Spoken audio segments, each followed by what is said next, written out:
Welcome to Conversate, our podcast where we engage in conversation. And on this week's episode, Aaron and Kevin are talking about the gift of freedom that God gives to us as Christian people.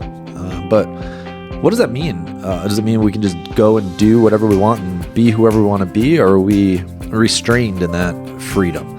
Well, we're going to find out that all of the gifts that God gives us, including freedom, are for the benefit of our neighbors. And so this conversation is going to follow a sermon series we're preaching at our church called Gifted for Good, based in 1 Corinthians.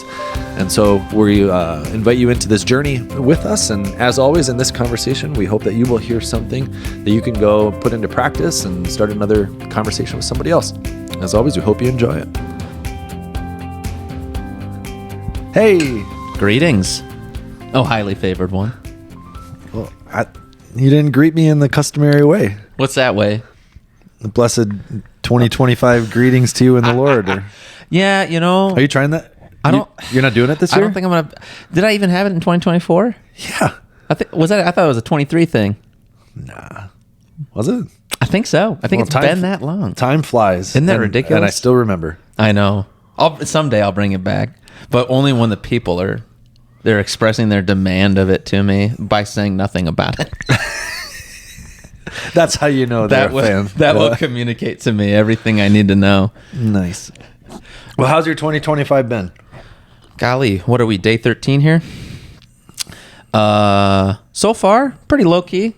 Not too much to report.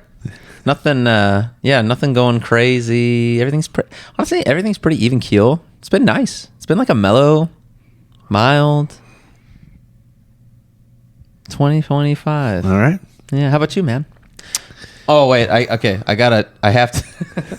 Based on the conversation we literally just had before we jumped on here, I will say the Broncos losing to the Bills in the playoffs was it was a down moment of 2025, but that's all right. Rebuilding year. You know what? Hang on, I gotta get something. Oh yeah, you need to. That's for sure. In case you're not aware of football things, the Denver Broncos eked their way into the playoffs by beating the Kansas City Chiefs backup squad last week, and we crushed them. We looked really good against backup squads, not as good against starting players. All right. So now you're ready. Now we're ready. So we're recording this on Monday. The Minnesota Vikings are in the playoffs. They play tonight. They're on the night. So by the time this airs, I don't know. But if you're watching this podcast, I have now put some Vikings gear on scene. Should we leave it here? Absolutely. All right. Yes. So in honor of the Vikings. That's right. And if we were at this moment to say, I hope they win, we would not be expressing biblical hope. Just to declare, a little teach time there, guys. Biblical hope, assurance of things not yet seen. We're not assured yet, but no, they got a good chance, right? They're strong. According to the matchup predictor, 56.9% chance. All right. All right. I like my ads. Yeah. Flip a coin. Let's call it in the air. No, to be who they're playing again? The Los Angeles Rams. That's right. So here's the thing, though, because they were supposed to play in Los Angeles, but the game had to move to Arizona because of the wildfires in LA. No kidding. So the Vikings have something to play for because they've had a good record, and now they're having to play an away game, but now the Rams have something to play for. They got a whole city to play for. Oh, that's true. So we'll see. Inspire them with their hopeful victory. Yeah. Oh, it should be interesting. I'm not going to watch. I don't care about football now that my team's out. No, just kidding. I'll watch the Super Bowl maybe. Who's performing? This is going to be too annoying for people. Sorry. Yeah. We might have already lost our Detroit viewership. Yeah. In those fateful few moments. And in case the Vikings lose, I'm done with you, Vikings. Yeah. Just kidding. Till next year. Oh my goodness, I'm spilling coffee. It's all right. It's all right. Wash off that stuff. Good thing we don't believe in signs of things to come. I'm not sure I agree. You think because I spilled my coffee, that means that the Vikings are going to spill? Oh, no, I didn't know what you meant. That's That's what I meant. They're going to spill their heart out on that field. There you go. All right, people don't care about us talking about football. Okay. Probably that. Maybe that one person. Hey, that was for you, buddy. Welcome. Yeah. So I've been in a different time zone for most of this year. Yeah. Yeah. I was in the Central Time. Mm-hmm. He was in the land of Minnesota. I was in the land of Minnesota. But not for the Vikings' sake. He was born there. Yeah. Yeah. Has no, I family. wasn't. I was born in Michigan. Oh, that's right. I forget that. Downstate. Uh-huh. Yeah. But spent most of my life in Minnesota. Anyway, yeah. So family vacation and saw both sides of the family and friends and the whole works. So it was good. But now we're back, ready to get back at it. That's right. And we're snapping back into 2025 with a new sermon series. Yeah. Yeah. Gifted for good. What's that about? Not sure yet. We're just getting into it, guys. Yeah, it's this idea as the Apostle Paul will lay out in 1 Corinthians that the gifts that God gives to us are not just for our own sake, but more so for the sake of our neighbor. So eventually, as we move forward, we're gonna end up getting into what the scriptures call like spiritual gifts, and so some things that I think will probably be curious to some people, things like tongues and prophecy and stuff like that, that different church bodies and denominations emphasize to different degrees and all that kind of stuff. So we'll end up getting into that, the actual spiritual gifts, but those like so-called spiritual gifts that that you might uniquely have or that I might uniquely have, those aren't the only gifts that God gives by the power of His Spirit to His people. And all of the gifts that He gives are for the good of the neighbor. So we're starting in 1 Corinthians chapter 10, verse 23 and 24, kind of in this section, where Paul says, let no one seek his own good, but the good of his neighbor. And in that context, as has happened, if you were to read 1 Corinthians from the very beginning, you'll see over and over and over again, Paul like driving the church at Corinth towards unity because they were divided on a lot of different things. And we don't necessarily get the sense that they were like hostile to one another, but just like you got such a mixed bag of people trying to come together as one. But how do you come together as one? If you're a Broncos fan and I'm a Vikings fan, or I was just even thinking, like, how would you do what's good for your neighbor if you're a Broncos player versus a Bills player? Exactly. So we were just doing what was good for the Bills. But I mean, I thought about making that joke in my sermon, but again, people don't want to hear us talk about football so much. Yeah, sorry. Last one. But I was going to say something like, how can a church have like Vikings fans and Lions fans and Packers fans and like a random Broncos fan? That's right. Exactly. And we're all together as one. Like, I mean, it's kind of a silly example, but that if you think through it again, it's like, how do we? The problem of unity is a real problem.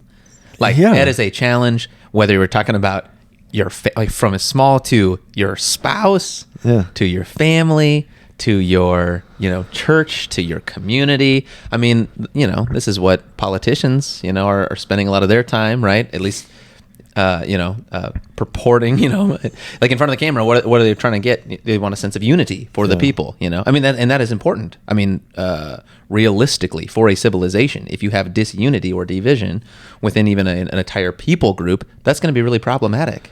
Yeah. Especially when you start like, and when you start othering people, right? Like, well, they're the other, they're the, I'm not like them and I don't want to be like them. And they have no part of me or anything that I do, Yeah. So, and I think like in say wider culture, these like striving for unity, the whole idea, my sense is like the vision isn't, hey, we're all going to be like we're gonna be as united as a husband and a wife in our unity together. Now it's more like, let's all tolerate each other. Like, let's create structures that we can all coexist, and basically, like, enough structure so that we don't get at each other's throats. Yeah. If we can just tolerate each other, like, that's good enough. Right. And I mean, that's probably true as far as civilization is concerned. But that's not the vision of the church. No. It's not about just tolerating one another. No, it's actually, it's sacrificial. So that's the, that's the heart. Like, so the dynamic that we were talking about, again, 1 Corinthians deals with lots of different divisions, whether it be like people's opinions about sexuality and sexual freedom and identity. I mean, you want to hear what Paul says about that? Read chapter 6. Marriage, read chapter 7.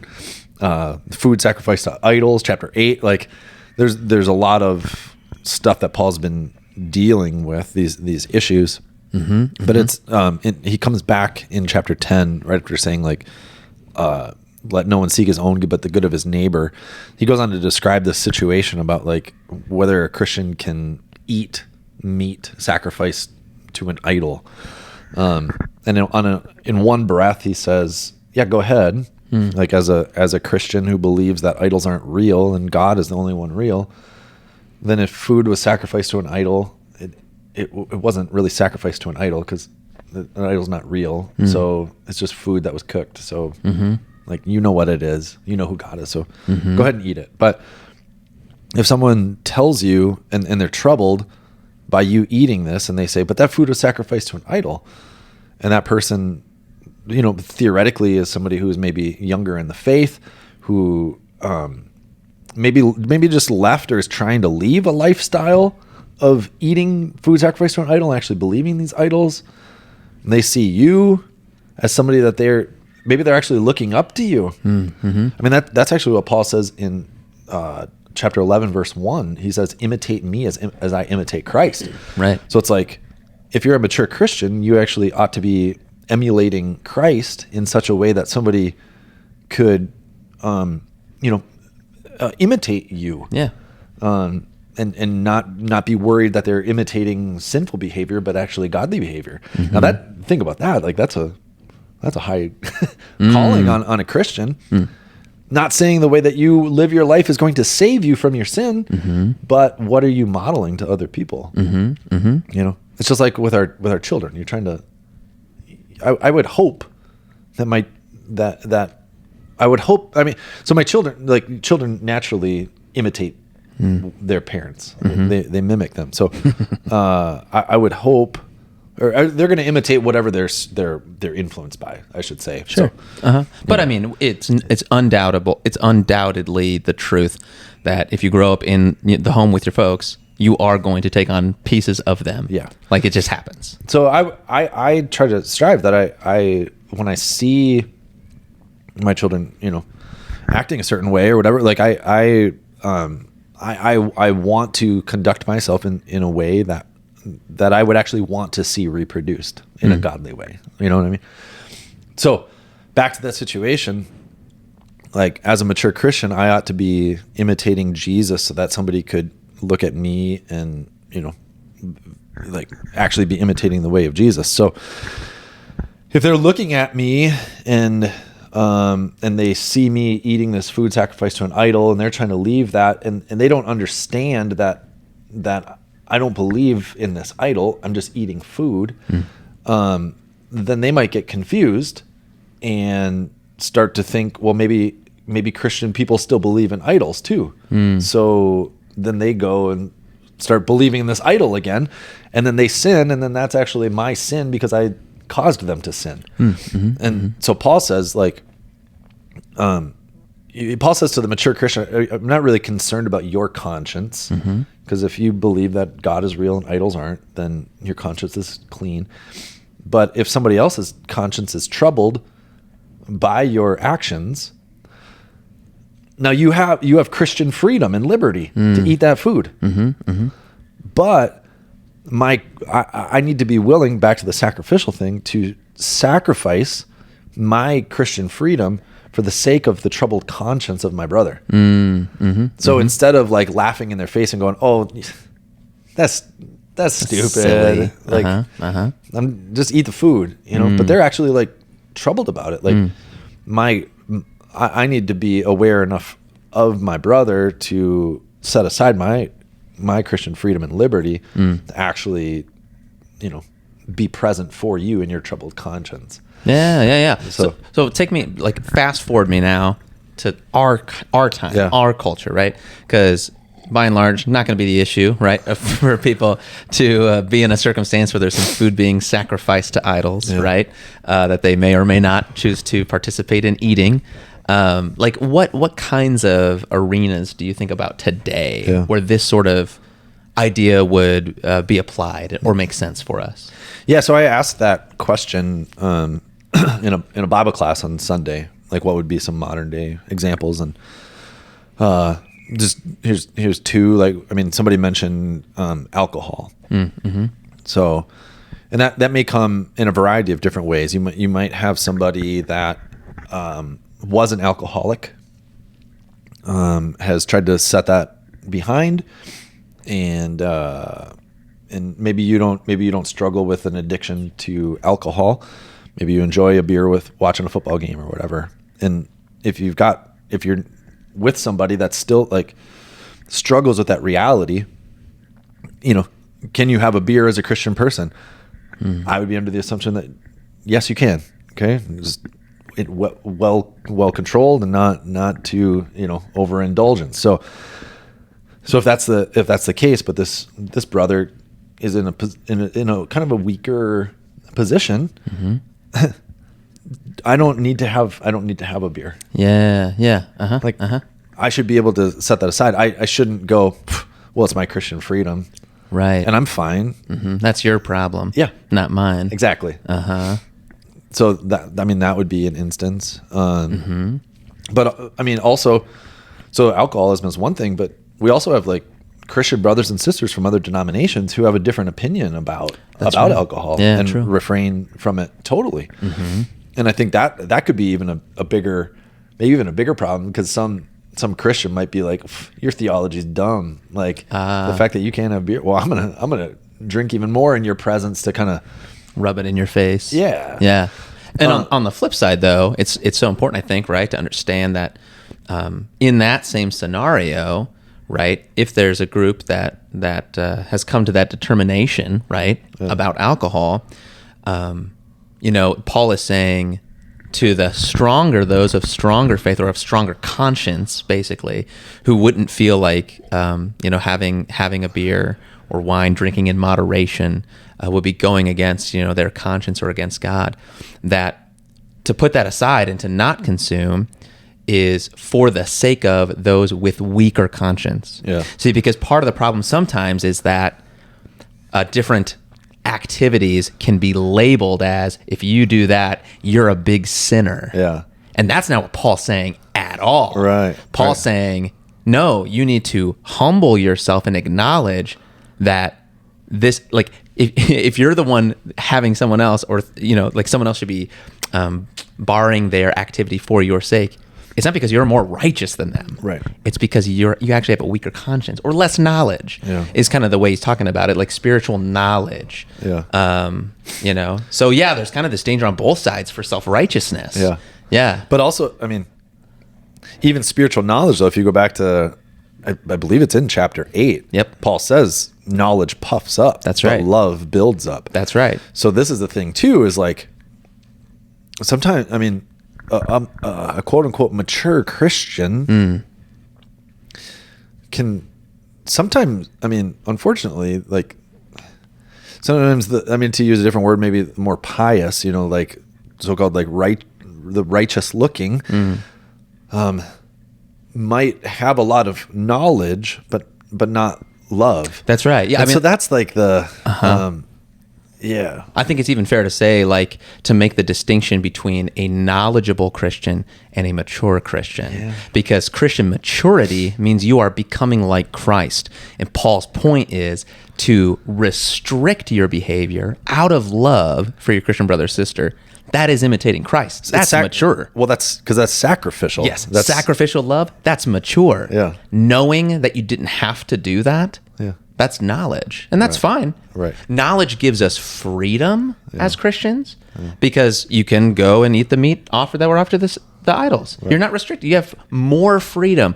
But our love for our Christian brothers and sisters constrains our freedom. Yeah. Yeah, it's so interesting. Yeah. Yeah.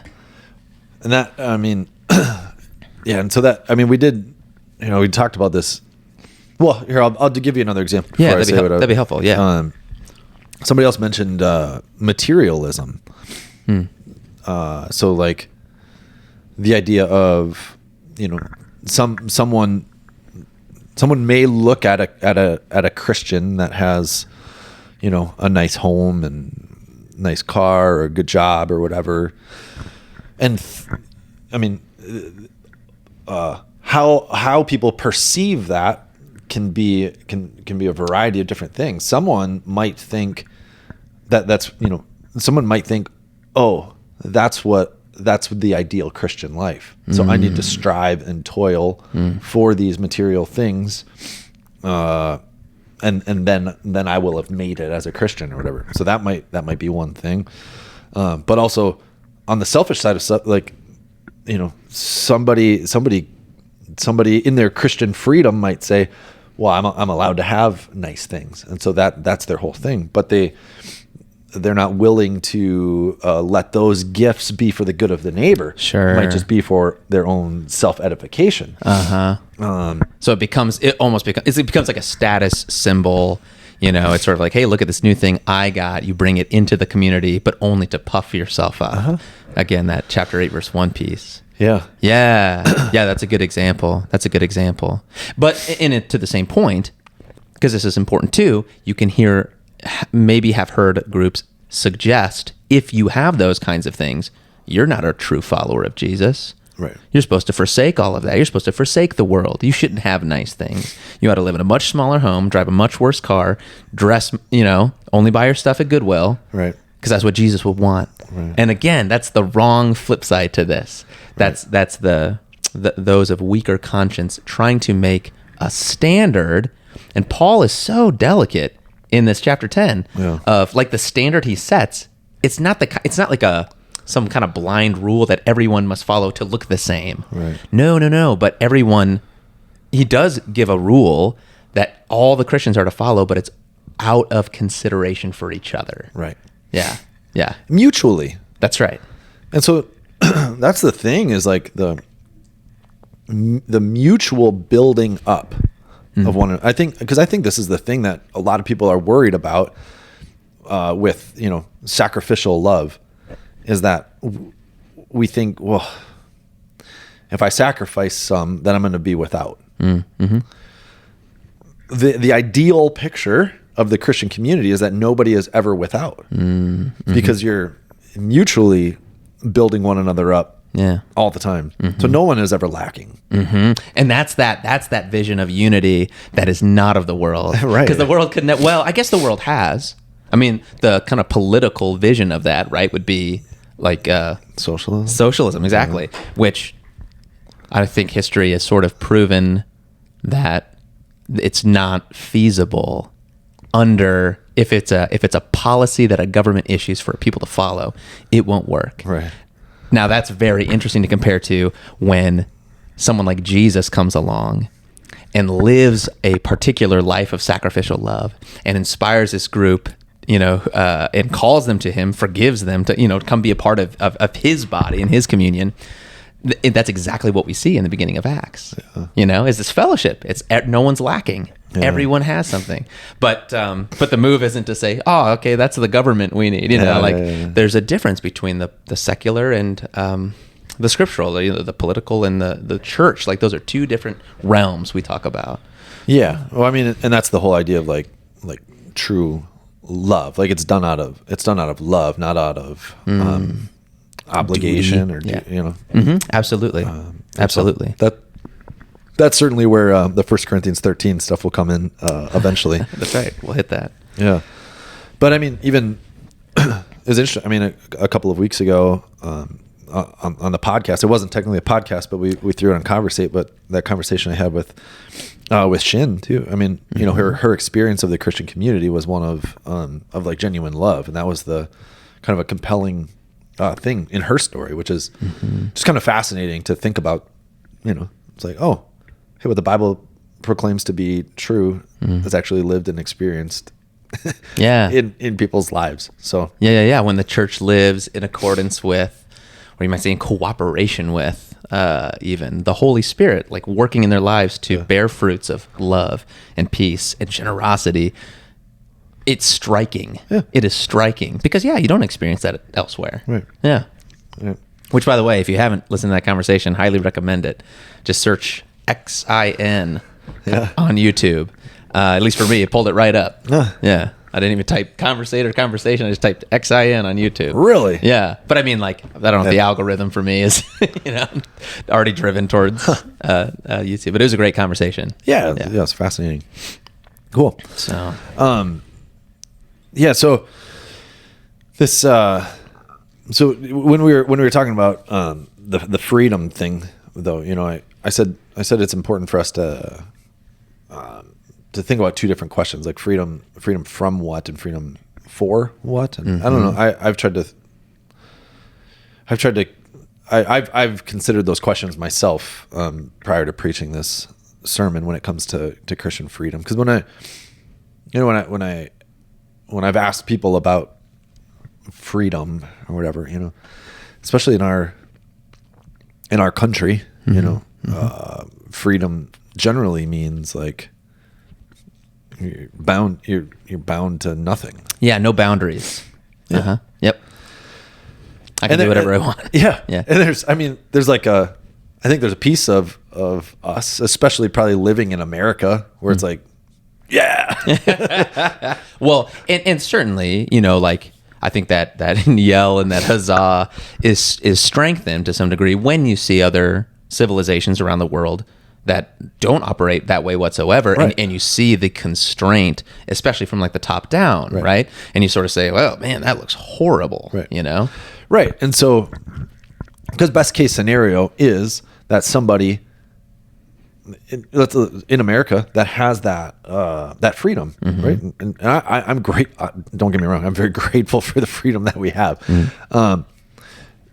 But from a Christian standpoint, I look at that freedom and I go, what a gift it is that it's not just for me, but I'm free to care for my neighbors. I'm free to love my neighbors. I'm free to be generous.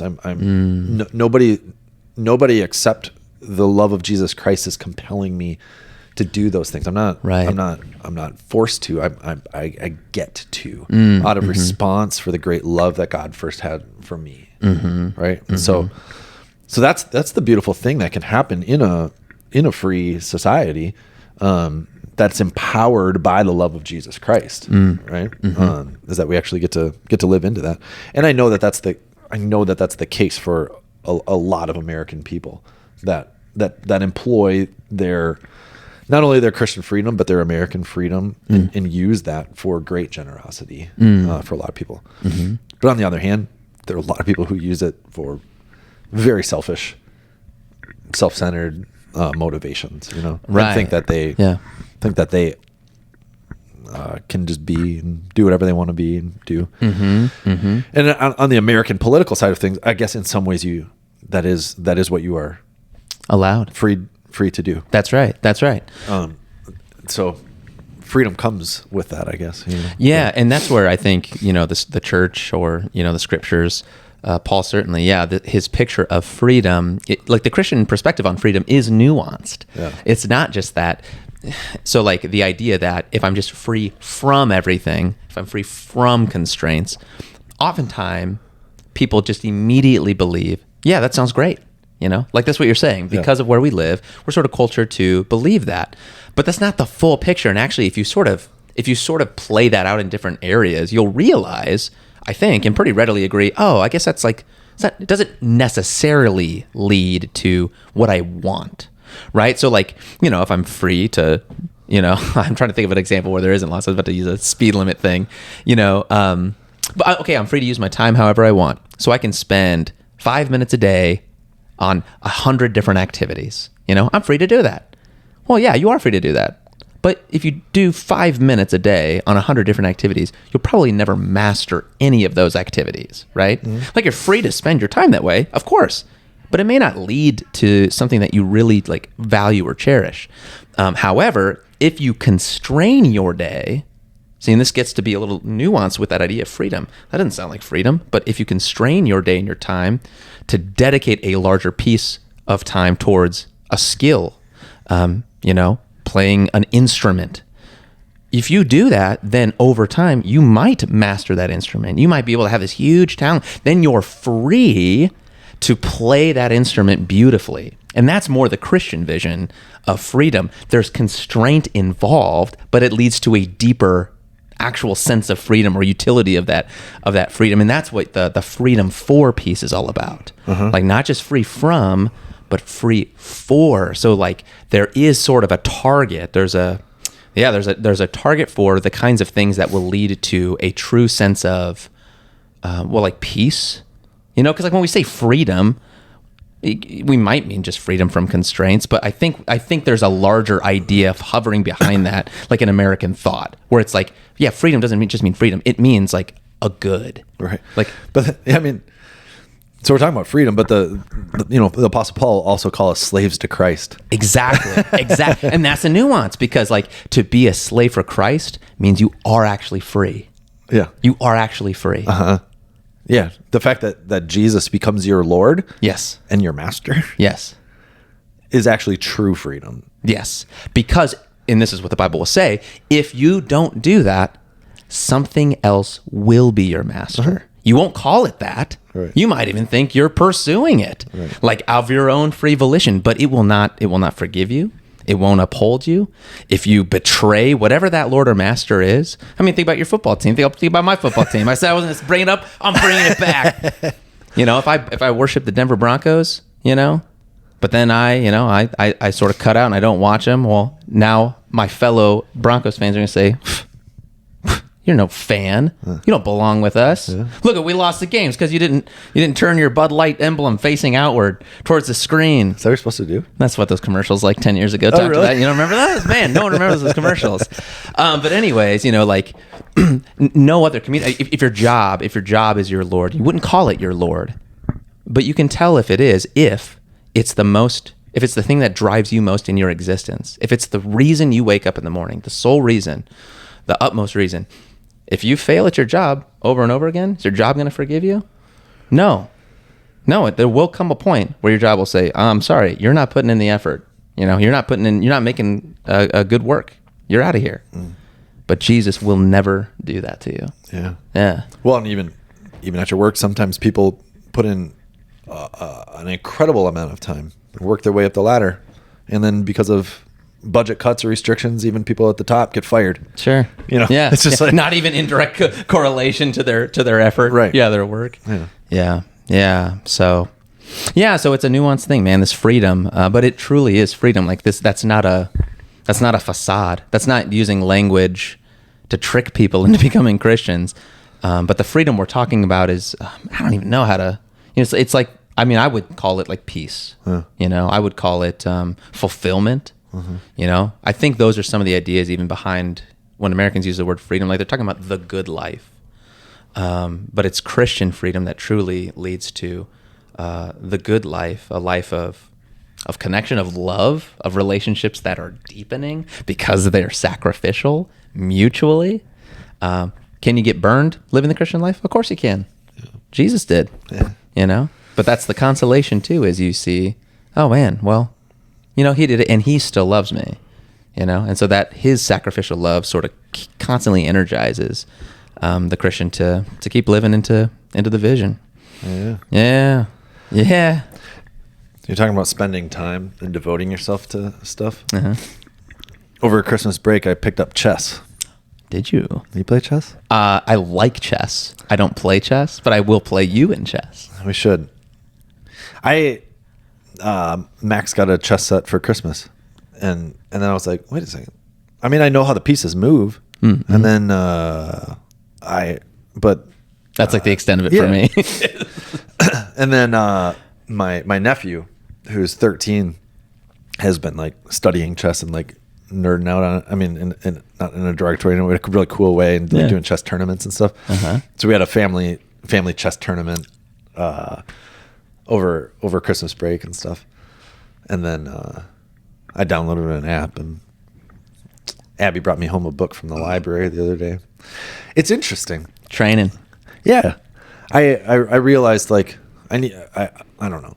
I'm not going to devote a ton of time to it. I did over break, but do you know how to do that? There's that, I forget what it's called, but it's like 3 or 4 moves. Yeah, and you can defeat somebody. I still don't know how to stop that from happening. Yeah, well, so my 13-year-old, the day before they were leaving, like right before they were leaving, he and I played like one time prior, and then I was like, "You want to play chess?" And he was like, "Yeah, let's do it."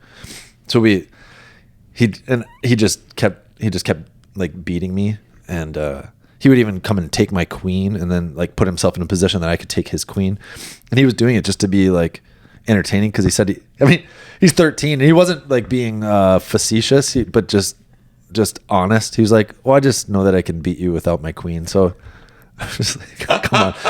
And then so he would like drag it out, and then still beat me. And then they needed to get going, and his mom was like, "We got like 5 minutes." I was like, "Let's do one more." And then he pulled that out on me. And I was like, worst. I was like, "Come on, what just happened?" It's like, this shouldn't be possible. It's very humiliating. So that was how my chess with my nephew ended. So anyway, Sounds like we'd be an even match, buddy. Yeah. I do have a brother-in-law who's pretty into it. They were playing over Christmas holiday, at my folks' place. I didn't step into the ring. Yeah. I got my booty handed to me by one of the former college students, actually, at Concordia, the campus house. Yeah? Yeah. And he showed me some tricks, but I forgot them all. So. When did you play chess with? That was back when I went down to Detroit. Oh, okay. Yeah. Mm-hmm. So it's going back like 2021 maybe. Very fun. Awesome. Well, go spend your time however you want. You're free.